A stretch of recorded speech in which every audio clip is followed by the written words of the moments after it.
Looking at some more modifications and suggestions, looking at picture C, one of the main concerns is the wet floor. Adding a slip-free rug to fix the automatic door button could assist in meeting ADA standards for this ramp and path of travel.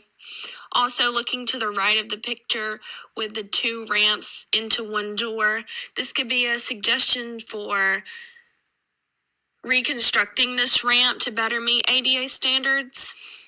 Then moving over to picture D, also adding an automatic door opener would assist someone. Maybe if you put the automatic door opener at the bottom of this ramp. Otherwise, a landing needs to be at the top of the ramp so the individual doesn't have to stay at an angle while opening the door simultaneously. So these are just a few suggestions for ramps and hallways to better meet ADA standards at Trinity, Washington.